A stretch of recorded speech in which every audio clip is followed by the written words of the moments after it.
नमो नमः। अस्यां कक्षायां भवतां सर्वेषां स्वागतम। बच्चों, आज मैं आप लोगों के लिए वह सामग्री लेकर आई हूँ जिसका इंतज़ार आप लोग तत्परता से कर रहे थे। अर्थात आज मैं 11वीं कक्षा के संस्कृत विषय का संक्षिप्त पाठ्यक्रम लेकर आई हूँ, जिसे स्कूली शिक्षा एवं साक्षरता विभाग झारखंड सरकार के द्वारा जारी किया गया है। बच्चों, यह पाठ्यक्रम केवल 2020-21 सत्र के लिए ही मान्य होगा, क्योंकि इस सत्र में कोरोना के कारण आपके विद्यालय बंद हो गए और आपकी कक्षाएं नहीं हो पाई, जिसके कारण समय से सिलेबस पूरा नहीं हो सका। अब समय भी बहुत कम है और परीक्षा की तैयारी भी करनी है, इसलिए आपके पाठ्यक्रम से कुछ भागों को इस सत्र के लिए हटा दिया गया है और उसे छोटा कर दिया गया है, ताकि कम समय में आपके सिलेबस को पूरा किया जा सके और आप अपनी परीक्षा की तैयारी भलीभांति कर सकें। तो आइए देखते हैं कि पाठ्यक्रम से क्या हटाया गया है और क्या रखा गया है। बच्चों, पाठ्यक्रम को देखने से पहले आप अपनी अभ्यास पुस्तिका, कलम और पाठ्य पुस्तक को लेकर बैठें और उसमें नोट करते जाएं, ताकि बाद में आप उसके आधार पर परीक्षा की तैयारी कर सकें।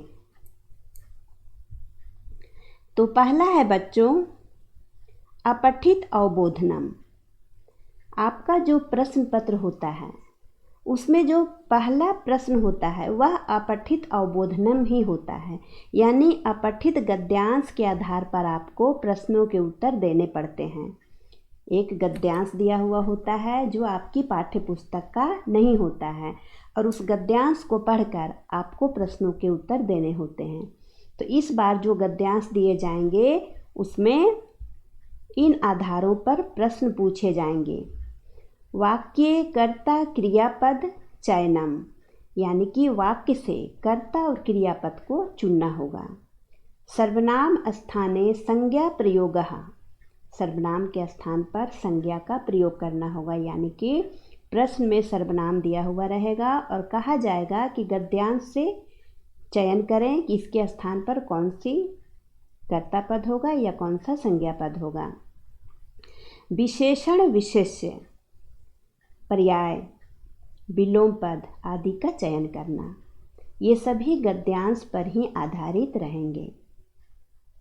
उसके बाद है बच्चों, रचनात्मक कार्य के अंतर्गत पत्र लेखन आएगा, जिसमें से शब्द दिए हुए रहेंगे, शब्दों की सूची रहेगी और उसमें एक प्रार्थना पत्र लिखा हुआ रहेगा, जो कि आपके विद्यालय के प्रधानाचार्य के पास होगा। तो शब्द सूची की सहायता से आपको प्रार्थना पत्र लिखना होगा, यानी प्रार्थना पत्र वहाँ लिखा हुआ रहेगा, आपको कुछ रिक्त स्थानों में शब्द सूची को भरना होगा।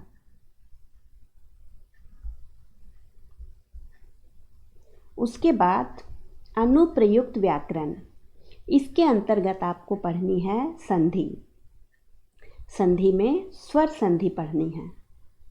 स्वर संधि के पांचों भेद, दीर्घ संधि, गुण संधि, वृद्धि संधि, यण संधि और आयादि संधि, ये पांचों आपको पढ़ने हैं।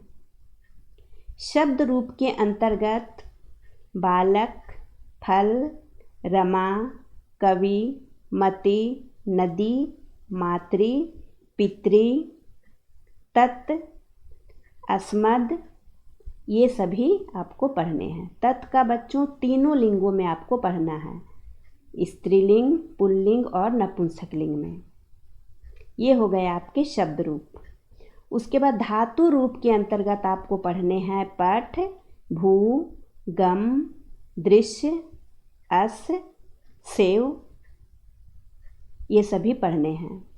तो यहाँ पर आप ध्यान देंगे, पठ, भू, गम, दृश्य, ये सभी परस्मैपदी धातु हैं। तो इनके रूप आपको पांचों लकारों में पढ़ने होंगे, लेकिन अस और सेव, इनके रूप आपको पढ़ने हैं 3 लकार में, लट, लिट और लंग में। आगे है बच्चों कारक उपपद विभक्ति के अंतर्गत द्वितीय, तृतीय और चतुर्थी विभक्ति के अंतर्गत आने वाले सूत्रों को पढ़ना है। तो उसमें कौन कौन से सूत्र आ रहे हैं देखिए। द्वितीय विभक्ति के अंतर्गत जो सूत्र आ रहे हैं वह है कर्मणि द्वितीय, अभितः परितः सर्वथा योगे द्वितीय, क्रिया विशेषणे द्वितीय। तो द्वितीय विभक्ति के ये जो सूत्र हैं कर्मणि द्वितीय, अभितः परितः और सर्वथा योगे तथा क्रिया विशेषणे, इन्हें पढ़ना है। तृतीय विभक्ति के अंतर्गत कर्णे तृतीय, सहार्थे तृतीय, यनंग विकारः, इत्थम भूत लक्षणे, ये तृतीय विभक्ति वाले सूत्र हैं, इन्हें पढ़ना है। फिर चतुर्थी विभक्ति के अंतर्गत है दानार्थे चतुर्थी, नमः स्वस्ति स्वाहा, ये सभी आपको पढ़ने हैं। ये चतुर्थी विभक्ति वाले सूत्र हैं।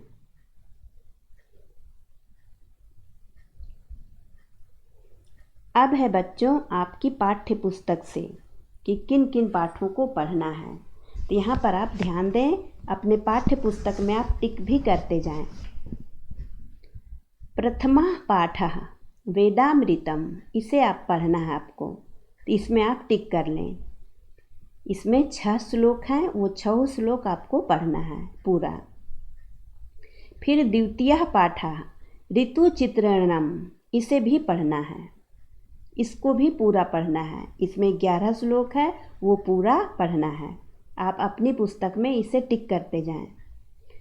उसके बाद है तृतीय पाठः परोपकाराय सताम विभूतयः, इसे भी बच्चों पढ़ना है।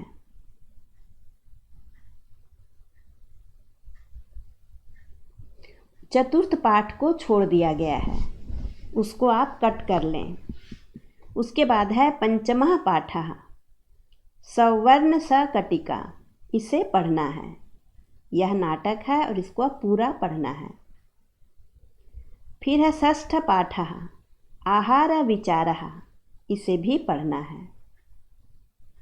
षष्ठ के बाद बच्चों एकादश पाठ में आ जाइए, यानी सप्तम, अष्टम, नवम, दशम, ये चारों पाठ को कट कर दीजिए, इसे नहीं पढ़ना है।